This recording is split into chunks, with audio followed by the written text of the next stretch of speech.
today we'll be talking about a food that you may have been feeding your family for breakfast for years. That is cereal. Hi everyone, it's Dr. Jinmee Graham, and today we'll be talking about a food that you may have been feeding your family for breakfast for years. That is cereal. Now, before we begin, I don't want you to feel concerned or overwhelmed if this is something that is a current breakfast staple in your household. I want to provide you with information and empower you with new knowledge to make healthier choices for your family, because as a mother myself, I know that we're all doing the best with the information that we currently have. So let's talk about some of the concerns with conventional breakfast cereals. Many cereals contain artificial flavors and dyes and refined sugars, and these chemicals have been found to increase hyperactivity and affect the behavior and attention and focus in children especially. So some of those neon bright colors that you might see in kids' cereals are caused by additives such as red 40 or yellow 5, and in some other countries, these chemicals and artificial colorings and dyes are outright banned and not allowed to be used in food products. And if they are used, they need to include a warning label on the packaging. However, that unfortunately is not the case in the United States currently, and hopefully this changes soon. Now, all this sugar, even in those healthy cereals, sets us up for this blood sugar roller coaster. And you can see my other video on glucose spikes for more information. But essentially what this means is that when you have those refined sugars and carbohydrates that easily break down into those simple sugars and spike our blood sugar, our blood glucose, this leads to that dramatic spike, which provides a quick burst of energy. And how the body responds is it then calls upon the pancreas to release the hormone insulin to bring those blood sugar levels down to a steady level. And when this happens pretty immediately, then you can experience this energy crash. And now you are craving most often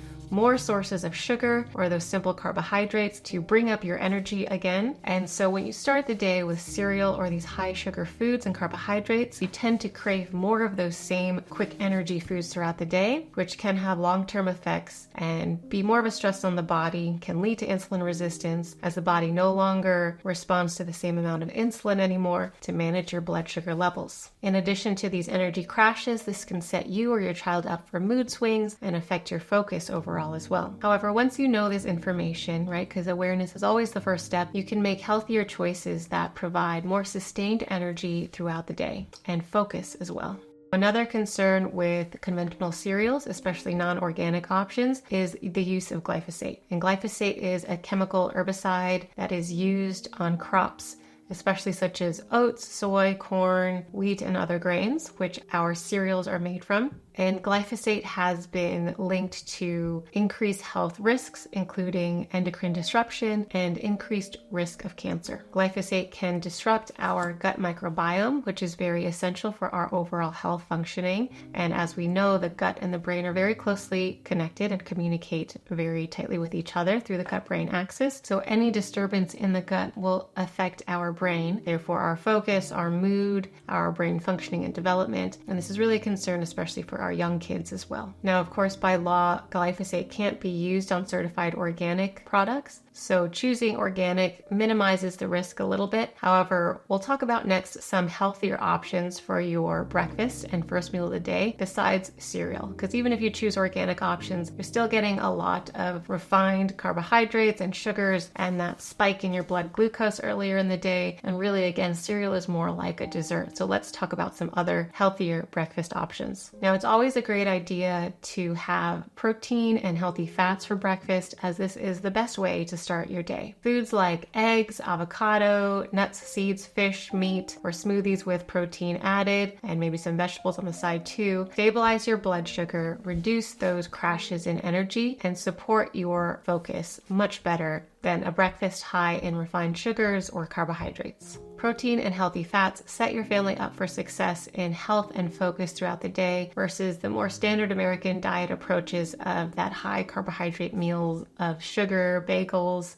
muffins, and those kinds of foods. If cereal is currently your family's staple breakfast, I want you not to worry too much and remember that it's always about progress over perfection. There's a few simple swaps that you can implement now that will go a long way in supporting your family's overall health, energy, and focus. For example, if your family currently has cereal for breakfast 4 or 5 times a week, cut that back by maybe maybe 1 or 2 days per week and implement some of those protein and healthy fat options, and just see for yourselves how it affects your mood, your children's mood, and their energy levels, and maybe some hyperactivity or their focus throughout the day, as those protein and fats lead to more of a sustained release of energy throughout the day versus these crashes and highs and lows of energy that are a little bit stressful on the body, but also difficult to maintain and sustain for everyone's busy lives. If you have any questions or comments, please leave them down below, and don't forget to subscribe for more holistic health content for children and families.